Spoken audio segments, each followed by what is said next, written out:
here for a minute. Well, let's introduce ourselves. This is Tim Larson with La Casa Builders. I did a lot of remodeling on this residence. I'm Vic Anderson with Triangle Systems, the roofing company, who's recoated the roof a few times.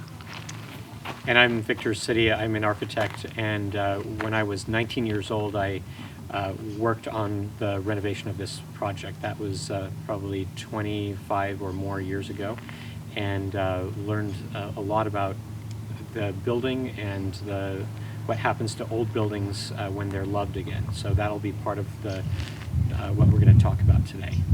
Oh, that'll be a treat. So we were hired by Linda Melton. She purchased this house in total disarray. It needed a lot of work. She was a great client, wanted things done her way. Victor and John Rattenberry helped with that. She loved living, she loved life, and so many times she would build a deck on top of this pool equipment enclosure and have a live band, full catering, and we had numerous parties on this area right here, this courtyard. She had these trees brought in and made kind of the cover and made this a little bit more shaded. So that was part of what she did in this area here. So this was the Norman Lykes house. It was the last project that was on Frank Lloyd Wright's desk when he passed away. So the day of his death, they went to his desk, and lo and behold, the drawings, the concept drawings for this house were lying on his desk. In that way, it was never realized by Frank Lloyd Wright while he was alive, but it was executed by some of his closest apprentices, and those apprentices included John Rattenberry, who eventually became the project architect for this house. It's a unique house. It's one of the few, a handful of homes that Wright designed that are circular in their geometry. It was also one of, given that it was the last project that Frank Lloyd Wright was working on, it also embodies some of his most important principles, architectural principles. And as we walk through the building, I think we'll have an opportunity to see those emblematic Wright designs that are just throughout the house, even though Wright wasn't there for the grand opening of the house when it was finally completed. And Victor, also mention, if you would, also the Guggenheim, how that was at the same time, and the birthday cake or the design. Sure. Well, yeah, no, great, thank you. So another project that was just completing construction when this house was in the drafting stage was the Guggenheim Museum in New York City. It also has this wonderful circular geometry, and certain elements of the Guggenheim Museum can be seen in this house.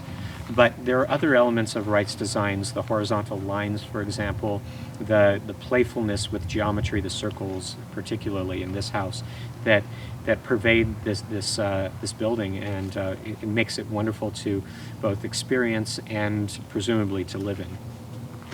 Great. Is that kind of what you wanted?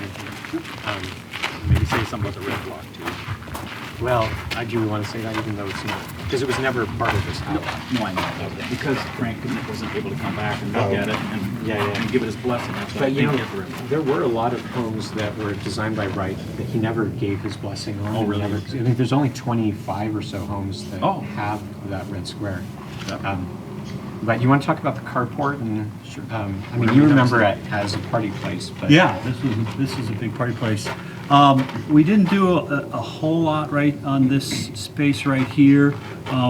We did put rails in the circular openings here. You can take a look at this right here. We installed a new swimming pool, and to meet pool code, this wasn't part of it originally. So we had to put these bars in the windows for a pool code. It wasn't there originally, but it was part of the new regulations. All the metal work in the house was recoated, including the windows. And she had picked out a paint from a, this is all automotive paint, which has lasted these 25 years. But it's actually, I think, a '69 Chevy color that she picked out. So anyway. So as we go through this, we're under the carport. Frank Lloyd Wright was famously not a big fan of garages, and in fact felt that they were just places that clutter could accumulate. So rather than that, he felt that the carport was the perfect place. It was a place where you could shield the car from the worst of the elements, but then also have that connection to the natural environment. That connection to the natural environment is something that we'll see as we go through the space. And actually, as we go through the space, one thing that I think is wonderful is to understand the progression through the architecture, which is just wonderful. You come in from the very bright outside and then come into this much more narrow walkway and then into the house itself. So let's go and take a little walk. And I believe you mentioned carport, and Yeah. I think Frank Lloyd Wright coined the phrase carport and was given, that was his name. He gets credit for that.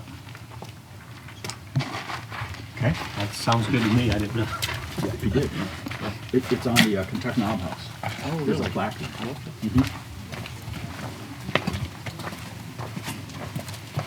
Wow, beautiful entrance.